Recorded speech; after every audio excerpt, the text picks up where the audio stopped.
पिछला जो वीडियो था उसमें मैंने आप लोगों को दोस्तों एक्सप्लेन किया था कि 5000 ग्राफ्ट्स का एक्सट्रैक्शन होने के बाद मेरा वर्तमान समय में डोनर एरिया किस टाइप का दिखता है। आप लोगों ने बहुत अप्रिशिएट किया उस वीडियो को, ठीक है। उसके साथ साथ एक खुशखबरी और है कि मेरा जो CPU है वो वापस आ गया है, रिपेयर होके आ गया है। बहुत लंबा फटका पड़ा है भाई, बहुत महंगा मेरा CPU था, बहुत लंबा फटका पड़ा है। खैर मैं 1-1.5 साल से वो CPU यूज़ कर रहा हूँ भाई, ऐसा लग रहा था कलेजे का टुकड़ा चला गया हो। खैर मेरा CPU आ गया है, मैं बहुत जल्दी अब वीडियोस डिलीवर करने वाला हूँ। तो आज के वीडियो से ही शुरुआत है वो चीज़ की, ठीक है। सॉरी मैंने थोड़ा सा इस वीडियो को भी लेट कर दिया लाने में, लेकिन अब रेगुलर्स आएंगे वीडियोस, ठीक है। तो पिछले वीडियो में आप लोगों को दिखा था कि डोनर एरिया कितना नीट एंड क्लीन है मेरा, अभी भी हेयर ट्रांसप्लांटेशन के 5000 ग्राफ्ट्स के एक्सट्रैक्शन के बाद भी।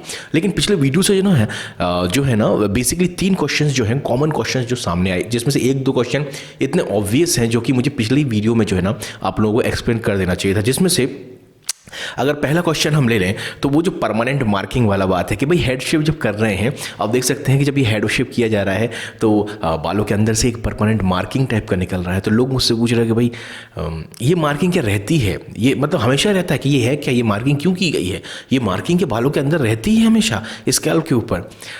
तो मुझे बेसिकली ये पिछले वीडियो में एक्सप्लेन कर देना चाहिए था, बट ये मेरी नासमझी है कि मैं एक्सप्लेन नहीं कर पाया। बेसिकली देखो मेरा एक्चुअल में अब गंजेपन को छुपाने का हेयर ट्रांसप्लांट नहीं था, मेरा बेसिकली डेंसिटी बढ़वाने का, इसको फिलिंग वर्क बोलते हैं, डेंसिटी बढ़वाने का हेयर ट्रांसप्लांट हुआ था। तो जब डेंसिटी बढ़वाने का या फिलिंग वर्क होता है ना, तो बाल जब रहते हैं सर पे, बड़े बाल, उसी में जो है ना मार्किंग की जाती है। अब आप बोलोगे बालों के ऊपर से स्कैल्प के अंदर कैसे मार्किंग की जाती है, वो बाल हटा के वो डॉक्टर्स लोग जो है ना वो कर देते हैं, उसमें कोई प्रॉब्लम की बात नहीं, हटा के पूरा मार्किंग करते हैं, ठीक है। वो देख लेते हैं कि डोनर एरिया में कहाँ डेंसिटी है, वो बड़े बालों में देखना इजी होता है, ठीक है ना। तो वहाँ मार्किंग कर देते हैं, और जहाँ खाली है बड़े बालों में देख लेते हैं, उस एरिया में मार्किंग कर देते हैं। फिर जब हेड शेप करते हैं तो वो उसको और थोड़ा सा डीप कर देते हैं। तो ये बेसिक इसके पीछे का टेक्निक था। तो ऐसा बिल्कुल भी नहीं है कि आप अगर ये जो मार्किंग की जाती है टैटू टाइप का, बिल्कुल भी नहीं है कि आपके स्कैल्प के ऊपर टैटू टाइप का बना रहेगा। खैर ज़्यादातर सब्सक्राइबर्स तो ये चीज़ समझते हैं, बट जो नए हैं उनको ये लगता है ये क्या है यार, सचमुच में ये बहुत ही ऑब्वियस चीज़ है। भाई शेव कर रहे हो और अंदर से जो है ना मार्किंग निकल रही है, तो लोगों को समझ में थोड़ी सी दिक्कत थी। खैर मुझे लगता है अब आपको समझ में आ गया होगा। दूसरा जो पॉइंट था, बहुत ही कॉमन नहीं बोलूँगा, सॉरी मैं इस चीज़ को, 1 या 2 लोगों ने ही इस चीज़ को नोटिस किया था। एक आध 2 बंदे ने जो मुझे व्हाट्सएप पे इसका स्क्रीनशॉट भी भेजा था। आपको टेम्पोरल एरिया में थोड़े से बाउंड दिख रहे होंगे, मीन्स थोड़े से घाव दिख रहे होंगे। वो क्या था, कई सारे लोग मुझसे पूछा ये घाव क्यों दिख रहा है इस टाइप का। उसका बेसिक रीज़न दोस्तों ये है, अभी आप देख सकते हो कि मेरा टेम्पोरल एरिया थोड़ा सा साफ है। मीन्स बेसिकली जो मुझे 2 कारण है। एक तो मुझे मेरे पूरे हेयर ट्रांसप्लांटेशन में कुछ लोगों का कहना ये था कि मेरी हेयरलाइन थोड़ी सी स्ट्रेट दिखती है, ठीक है। और दूसरी चीज़, मेरी ग्राफ्ट ऑलरेडी आपको पता है कि मेरा ग्राफ्ट बहुत ही कम निकलने ही वाले हैं। तो मैंने क्या किया हुआ था, यहाँ से जो है ना अपने थोड़े से टेम्पोरल एरिया से ग्राफ्ट्स को निकलवा कर अपने हेयर लाइन में डेंसिटी में बढ़वाए थे। तो पहले मैंने जो है अपना ग्राफ्ट्स को एक्सट्रैक्ट करवाए थे, वहाँ से निकलवाए थे। तो वही उसी की जो है ना वो स्कार मार्क्स हैं। अगला पॉइंट आया था कि भाई आपका जो डोनर एरिया है इतना नीट एंड क्लीन क्यों है, क्या सबका इतना ही नीट एंड क्लीन होगा। सबसे पहली चीज़ तो ये समझो कि जब आपके ऊपर बहुत ही अच्छे तरीके के पंचेस यूज़ किए जाते हैं, मीन्स ऐसा पंच जो 1760 लोगों पे यूज़ किया गया, ब्लंट पंच होते हैं ना कुछ, कि वो चीज़ यूज़ कर रहे थे, उसमें जो है ना स्कार मार्क आने के चांसेस बढ़ जाते हैं। क्यों? क्योंकि वो चमड़ी को काटता नहीं है अच्छी तरीके से, बिल्कुल स्मूथली नहीं काटता। तो जब वो घर्षण करेगा, फ्रिक्शन करेगा, तो ऑफकोर्स स्कार मार्क आएगा। एक कई लोगों का बबल टाइप का भी आ जाता है। इसीलिए बिल्कुल सस्ते क्लिनिक्स में नहीं कराना चाहिए। कम से कम ऐसे इतना तो खर्चा करो कि जहाँ पर आपके ऊपर होने वाले जो भी इंस्ट्रूमेंट्स यूज़ होने वाले हैं वो नए हों, ठीक है ना। कम से कम अच्छी शार्प हों और अच्छी क्वालिटी के हों। तो जब मेरे डोनर एरिया से इतने शार्प पंचेस से जो है ना मेरा डोनर एरिया का एक्सट्रैक्शन किया गया, तो इसीलिए इतना नीट एंड क्लीन है। 2 बालों के बीच में गैप ज़रूर दिखेगा आपको, बट आपको जो है ना स्कार मार्क नहीं दिखेगा। बिल्कुल आंखें फाड़ के अंदर देखोगे तो मे भी थोड़ा बहुत दिख जाए, लेकिन आपको स्कार मार्क ऐसे नहीं दिखने वाला। ऑफ कोर्स मैंने आपको पहले ही बोला है कि स्किन टोन कैसा है उस पर भी डिपेंड करता है। 1-2 बंदों का मैंने देखा है स्किन टोन थोड़ा सा डार्क होने के कारण थोड़े बहुत स्कार्स उनको दिखते हैं। पर्सन टू पर्सन वेरी जरूर करता है, लेकिन इन जनरल बोलना चाहूँगा स्कार मार्क्स FUE का उतना विजिबल नहीं होता है। तो पिछले वीडियो में जितने भी डाउट्स थे वो यहाँ तक तो मैंने क्लियर कर दिया आप लोगों के लिए। अब प्लीज़ इस वीडियो को यहाँ से लाइक करना शुरू कर दो भाई, मुझे मोटिवेशन तो दो, ठीक है ना भाई। बहुत दिनों बाद मेरे को बहुत खुशी होती है जब मैं ये वीडियोस बना पा रहा हूँ, बहुत दिनों बाद मेरा पीसी सुधर गया है। तो प्लीज़ इस वीडियो को लाइक कर दो ताकि मैं थोड़ा सा मुझे मोटिवेशन मिले। इस वीडियो को लाइक ज़रूर कर दो। चलो आज की वीडियो में मैं करने क्या वाला हूँ, बेसिकली आज की वीडियो में मैं आप लोगों को बताने वाला हूँ कि मेरे कौन कौन से डोनर एरिया होने वाले हैं और किस तरीके से कितने ग्राफ्ट्स निकलने वाले हैं और सर्जिकल प्रोसीजर के बारे में बात करेंगे। सबसे पहले आप लोगों को पता ही होगा मेरा जो स्कैल्प का डोनर एरिया है वो तो डोनर एरिया है ही, उसी के साथ साथ मेरा बियर्ड से एक्सट्रैक्शन होने वाले हैं और चेस्ट से होने वाला है। लेकिन जो पिछला हुआ था आप लोगों ने देखा होगा कि मेरे स्कैल्प से भी लिया गया था और बियर्ड से लिया गया था, लेकिन कुछ नया जो है वो चेस्ट डोनर एरिया। आप देख सकते हैं ये जो शेविंग चल रही है मेरे चेस्ट की, चेस्ट के डोनर एरिया जो है ना, बॉडी हेयर्स बेसिकली ये बॉडी हेयर्स में जो आते हैं उतने अच्छे नहीं माने जाते और सबके चेस्ट के डोनर एरिया से एक्सट्रैक्शन पॉसिबल नहीं है, ठीक है ना। चेस्ट का डोनर एरिया कई सारे लोगों का नहीं होता है और कई सारे लोगों का बहुत वीक होता है। बहुत कम लोग होते हैं जिनका चेस्ट का डोनर एरिया बहुत अच्छा हो। मुझे ऐसा लगता था चेस्ट का डोनर एरिया काफ़ी अच्छा है, लेकिन एक्सट्रैक्शन के टाइम पे मुझे पता चला क्लोज टू एवरेज मेरा चेस्ट का डोनर एरिया है, ठीक है। और चेस्ट के डोनर एरिया जो है ना वो उतने रिलायबल नहीं होते, मीन्स इनका ट्रांजैक्शन रेट भी काफ़ी ज़्यादा होता है, मीन्स 40-30% इन मे भी 50%। मीन्स अगर आप 500 ग्राफ लगा हो सकता है 300 200 250 ही सर्वाइव कर पाए, ये ऐसा बोला जाता है, मुझे पता नहीं है। अब आ जाते हैं पेन फैक्टर के ऊपर थोड़ा सा बात कर लेते हैं। जब आपके डोनर एरिया से जब एक्सट्रैक्शन किया जाता है उस टाइम पेन आपको बहुत ही नेग्लिजिबल होता है, बिल्कुल नहीं होता है। बियर्ड में भी काफ़ी हद तक उतना पेन नहीं होता है, बियर्ड के एक्सट्रैक्शन में भी। मैं तो ये बोलूँगा आपके यहाँ के डोनर एरिया के कंपेरिजन बियर्ड के डोनर एरिया में काफ़ी कम पेन होता है। लेकिन चेस्ट के डोनर एरिया में क्योंकि सरफेस एरिया बड़ा है भाई मेरे, बहुत पेन होता है। मीन्स पेन मतलब ऐसा कि लोकल एनेस्थीसिया जो है ना बहुत जल्दी फैल जाता है और एक एक ग्राफ्ट निकालने के लिए मतलब जद्दोजहद करनी पड़ती है। और चेस्ट के डोनर एरिया से ग्राफ्ट का एक्सट्रैक्शन करने में ठीक ठाक पेन होता है। तो ये तो मुझे एक्सपीरियंस हुआ, लेकिन आगे आपको पता चलेगा। मैंने बहुत सारी चीज़ें एक्सप्लेन की है पेन के ऊपर, तो धीरे धीरे आपको पता चलेगा क्योंकि मेरा बॉडी टाइप थोड़ा सा पेन को जो है ना, मुझे पेन थोड़ा ज़्यादा ही होता है। फाइनली ग्राफ्ट का इम्प्लांटेशन किस तरीके से होना है आप देख सकते हैं कि जो मेरा हेयरलाइन के जस्ट पीछे ये चौकोर कलर का जो है डब्बा बना हुआ, वहाँ पे डेंसिटी काफ़ी कम थी। मेरे पिछले सेशन में आप देख सकते हैं वहाँ पे डेंसिटी काफ़ी कम थी, तो उसी जगह को जो है ना इस बार थोड़ा सा मैं भरवाने वाला हूँ। उसके साथ साथ मेरे लेफ्ट साइड का जो मांग होता है आप देख सकते हैं एक लाइन बनी हुई है, उस मांग पे भरते हुए मेरे क्राउन एरिया तक पहुँचा जाएगा। उसके साथ साथ मैं अपनी हेयर लाइन को भी थोड़ा सा डेंस कराने वाला हूँ। अब मेरे बेसिकली जो है ग्राफ्ट कितने निकलने वाले हैं उस पर डिपेंड करता है। बेसिकली ग्राफ्ट जो है मेरे करीब 1500 के आसपास निकले थे, 1200 के आसपास जो है करीब करीब मेरे स्कैल्प के ऊपर से निकले थे, स्कैल्प से निकले थे 1200 के आसपास, जो कि सबसे बेहतरीन ग्राफ्ट्स होते हैं। उसके साथ साथ 100 ग्राफ्ट्स मेरे दाढ़ी से निकले। अब आप बोलोगे सिर्फ 100 ग्राफ्ट्स तेरे दाढ़ी से निकले, ऑफकोर्स 400 के आसपास पिछले सेशन से निकले थे, लेकिन उसका रीज़न ये है कि मैंने अपनी दाढ़ी को ज़्यादा ऊपर से लेने नहीं दिया। मैंने उनको बस यही बोला, मैंने खुद से मार्किंग की थी कि इसके ऊपर मुझे नहीं देना है दाढ़ी से, तो 100 के आसपास मेरे दाढ़ी से निकले और करीब करीब 200 या 300 के आसपास शायद बॉडी हेयर्स चेस्ट से निकाले गए थे। मुझे एग्जैक्टली नंबर्स याद नहीं है, ठीक है। तो ये बेसिक इतने ग्राफ्ट्स करीब 1500-1600 के आसपास जो है निकले मेरे ओवरऑल बॉडी के डोनर एरियाज से। तो बाकी ये सारे इम्प्लांटेशंस होते रहे, वो सारी चीज़ें थोड़े से ग्राफिक्स हैं, थोड़ा सा देख सकते हो तो देख लो, बाकी छोटे छोटे बहुत ही शॉर्ट्स में रखने वाला हूँ। उसके बाद दोस्तों रात में मैं होटल पहुँचा। तो दोस्तों फाइनली मेरी सर्जरी जो है कंप्लीट हो चुकी है। ठीक ठाक ग्राफ्ट्स निकल चुके हैं और लग चुके हैं, ठीक है। काफ़ी सारी बातें हैं जो करना है, वो अभी मैं आपको नहीं कर सकता क्योंकि अभी कंप्लीट हुआ है। मैं करीब 3 बज रहा है अभी रात के और मैं होटल आया हुआ हूँ और क्लिनिक के कपड़े पहन के आ गया क्योंकि कल ड्रेसिंग के लिए जाना है मुझे। तो कंफर्टेबल हूँ इसीलिए मैंने उनसे रिक्वेस्ट करके यही पहन के आ गया। ऑफकोर्स चेस्ट का भी एक्सट्रैक्शन हुआ रखा है, ठीक है, और बीहेड का भी हुआ रखा है, तो आप समझ सकते हैं कि मतलब फुल पूरी तरीके से जो है यूट्यूब में इस टाइप की वीडियोज़ नहीं होगी जहाँ पे चेस्ट और इतना ज़्यादा बॉडी हेयर्स का यूज़ करके भी हेयर ट्रांसप्लांट किया गया है। हेयर ट्रांसप्लांट काफ़ी हद तक अच्छा हुआ है, डिटेल में मैं आपको बताऊंगा बहुत जल्द सारी चीज़ें। बेसिकली ये वीडियो मैं इसलिए बना रहा हूँ कि अभी मेरे को सोना है। तो हेयर ट्रांसप्लांटेशन के बाद जो सबसे इम्पोर्टेंट चीज़ होती है ना, वो होती है रूम में आकर वो एक कैप जो होता है वो निकालना बहुत संभाल के निकालना पड़ता है ताकि ग्राफ्ट ना निकले। और दूसरी चीज़ होती है कि सोते टाइम थोड़ी बहुत ना यहाँ पे भी मेरा थोड़ा सा है ना घनापन कम था, तो मैंने यहाँ पे भी लगवा लिए ग्राफ्ट्स, ठीक है ना। तो सोना बहुत इम्पोर्टेंट है, चित होकर सोना है बिल्कुल सर के भर, और हेयर ट्रांसप्लांटेशन के जस्ट बाद जो है ना, ये सबसे फर्स्ट प्रायोरिटी पे होता है।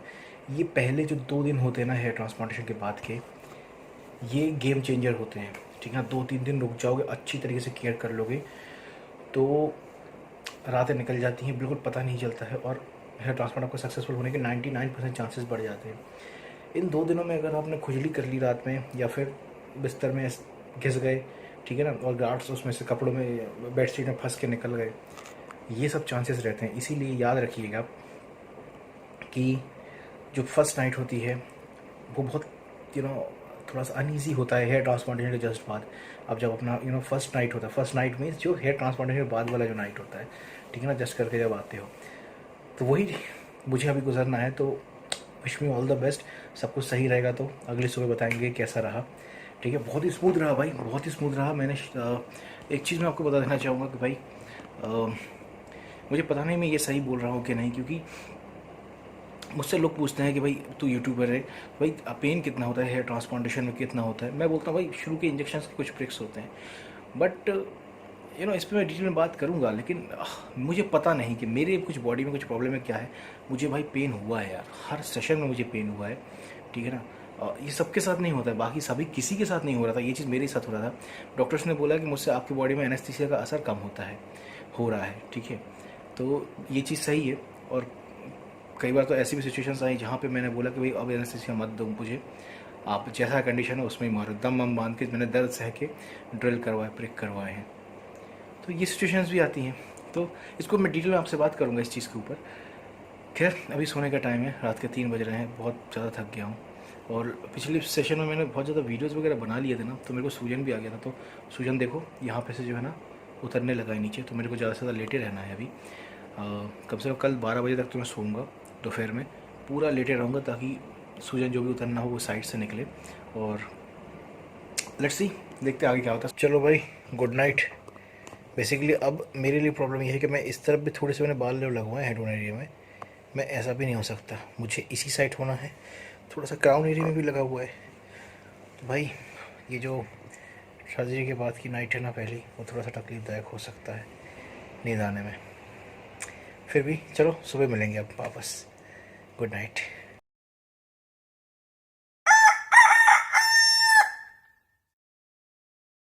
वेरी गुड मॉर्निंग भाई लोग। बहुत अच्छी नींद रही, बहुत अच्छी नींद, जैसा मैंने सोचा था वैसा रात नहीं रहा। शुरुआत में थोड़ी दिक्कत गई, पेन वगैरह कुछ भी नहीं है, बहुत ही अच्छा नींद रहा। और बॉडी में जो है ना ग्राफ्ट्स काफ़ी हद तक एब्जॉर्ब कर लिया है। लेकिन एक बुरी खबर है जो कि मैं आप लोगों को हमेशा बोल रहा था, कल रात को ही बोला था कि सोते टाइम थोड़ा सा ध्यान रखना चाहिए, क्योंकि ग्राफ्ट्स आपके निकल सकते हैं। ये बेसिकली 2 ग्राफ्ट्स हैं, ये 2 ग्राफ्ट्स हैं, और दोनों के दोनों जो है ना, ये दोनों के दोनों बॉडी हेयर्स हैं, बॉडी हेयर्स के ग्राफ्ट हैं। अब देखो ये 2 ग्राफ्ट तो मेरे निकल गए हैं रात में, ठीक है ना, लगे लगे। और ये चीज़ मैं बोलता हूँ कि थोड़ा बहुत संभल के सोना चाहिए। अब क्या मैं मैंने तो बहुत कोशिश की संभाल के सोने की। मुझे जो लगता है ये कि ग्राफ्ट का जो जो बॉडी हेयर्स होते हैं, चेस्ट के हेयर्स बेसिकली, उनका ट्रांजैक्शन रेट बहुत ज़्यादा होता है। मीन्स 400 ग्राफ्ट निकाल के अगर आप लगाओगे ना, तो उसमें से 200 के आसपास बच पाते हैं, आधे बच पाते हैं, ठीक है ना। तो मुझे वही लगता है उसी के कारण जो है ना ये 2 ग्राफ्ट जो हैं वो निकल गए हैं। मेरे डैमेज ग्राफ्ट ही थे, ठीक है ना, वो निकल गए हैं, ठीक है ना। तभी 2 ही निकले हैं, तो अच्छी बात तो यही है कि 2 ही निकले हैं। मीन्स मैं तो बहुत ज़्यादा भी एक्सपेक्ट करता हूँ कि बॉडी हेयर्स का रिजल्ट बाकी स्कैल्प डोनर एरिया और बियर्ड डोनर एरिया के हिसाब से थोड़ा सा कम आता है। 400 लगाओगे तो हो सकता है 200 आए, 250 बालों का रिजल्ट आए, मतलब 50% के आसपास, सॉरी मतलब 50% के आसपास आता है, ठीक है। तो ये अपडेट था। अब बाकी अब क्लिनिक में पहुंचना है मुझे, क्लिनिक में पहुंच के थोड़ा सा ड्रेसिंग करवाऊंगा, स्प्रे वगैरह करवाऊंगा, ठीक है। अभी 10:30 बज रहे हैं सुबह के, ठीक है। तो 12 बजे तक क्लिनिक पहुंचूंगा और अपना ड्रेसिंग वगैरह फिर से करवाऊंगा। उसके बाद देखते हैं क्या होता है। तो फाइनली दोस्तों क्लिनिक हम लोग पहुँच चुके हैं। और अभी तक आप लोगों ने गौर किया होगा कि मैंने जो है ना यहाँ पे अपने टेम्पोरल एरिया के थोड़े बहुत जो है ना ग्राफ्ट्स निकाल के हेयरलाइन में भी फिल कराया है, क्योंकि थोड़े बहुत कुछ जो मेरे ओवरऑल हेयर ट्रांसप्लांटेशन पे जो एक कॉमन क्वेश्चन आता था कि हेयरलाइन थोड़ी सी स्ट्रेट दिखती है, तो मैंने उस चीज़ को थोड़ा सा ट्राई करवाया। दूसरी चीज़, ऑलरेडी मेरे डोनर एरिया कमज़ोर हो चुका था, तो मैंने ग्राफ्ट्स जो हैं थोड़े से हेयरलाइन से लेके वो यहाँ पे डेंसिटी में बढ़वा दिए हैं। तो दोनों काम एक साथ हो गए, तो वो बहुत बेहतरीन काम हो गया है। तो मैं ये सेकेंड डे आया हुआ हूँ, जो बियर्ड और ये डोनर एरिया का जो उसको क्या बोलते हैं, उसको मतलब क्या बोलते हैं उसको, क्या बोलते हैं निकालने को, ड्रेसिंग ड्रेसिंग अच्छा, ड्रेसिंग। ड्रेसिंग के लिए आया है।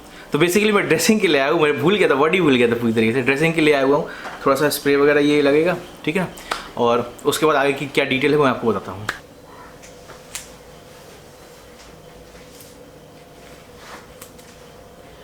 एकदम लूज रखिए बॉडी।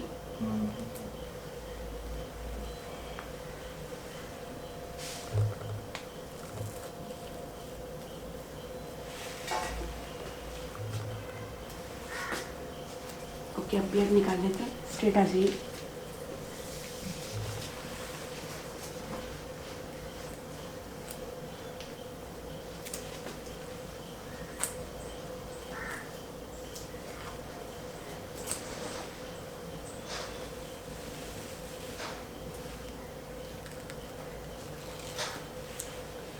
चेस्ट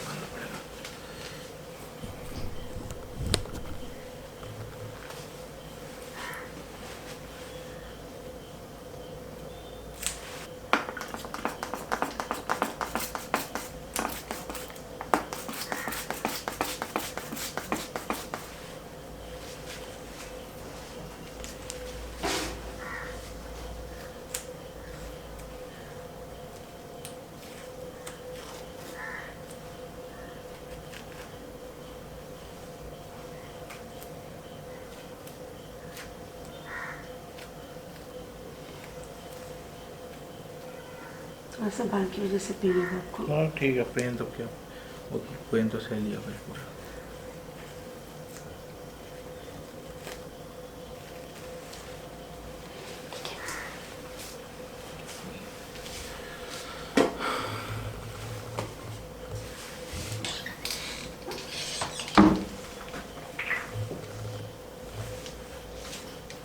ठीक है, थोड़ा डोनर क्लीन कर लेते हैं आने से।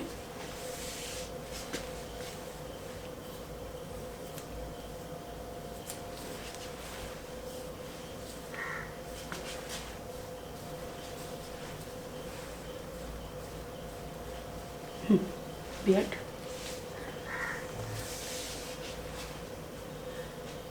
यहाँ पे है ना ग्राफ्ट है।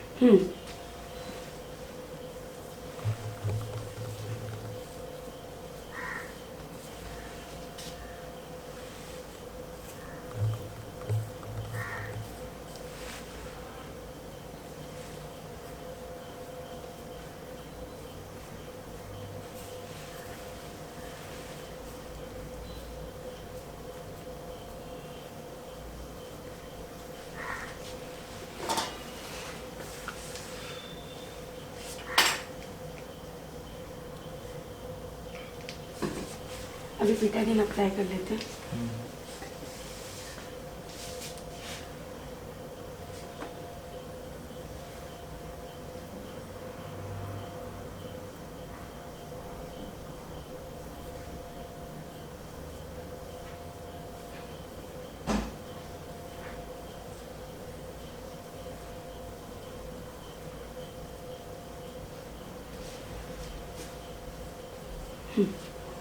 स्ट्रेट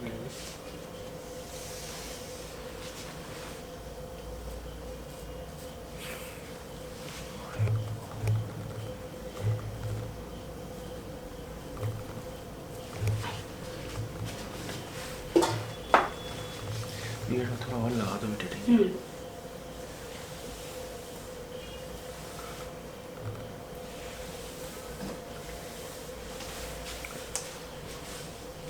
एक मिनट। ब्लड आ रहा है क्या? नहीं,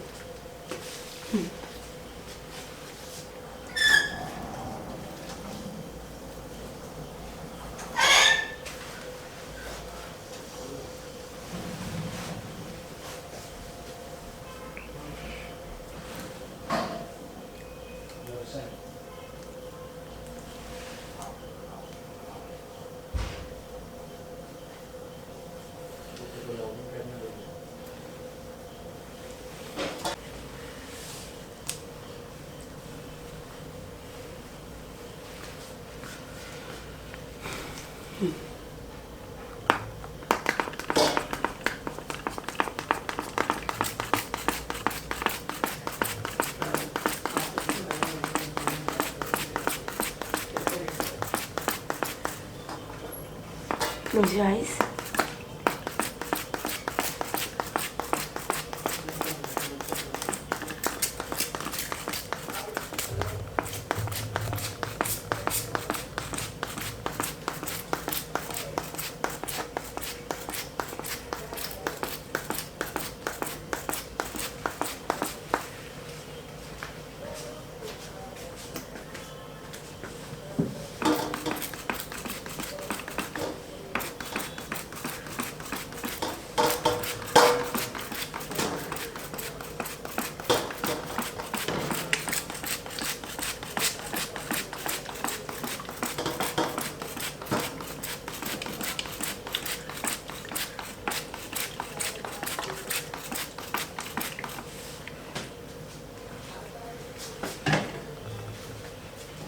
Okay.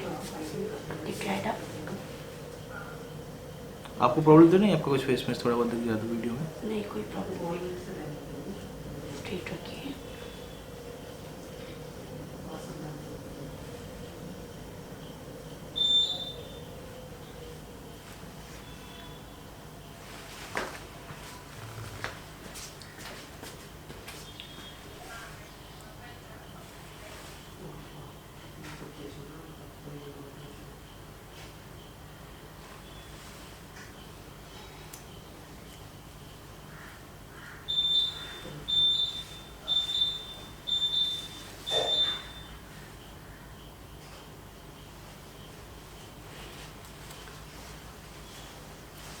देखो ग्राफ्ट लगे.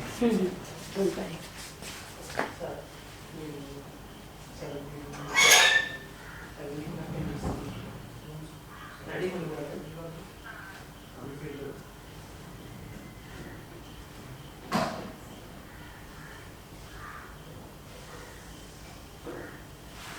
Done. हो गया? हाँ. इसमें अब वो करोगे आप बैंडेज? अभी हम बैंडेज नहीं करेंगे. अच्छा मैं वापस से बीटाडीन आपको अप्लाई कर देती हूँ. अच्छा अच्छा. Is it okay? हाँ इस एंगल पे करो.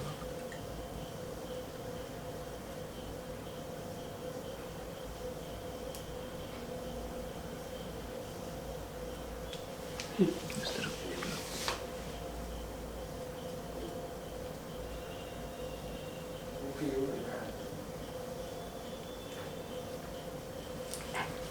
ओके ना.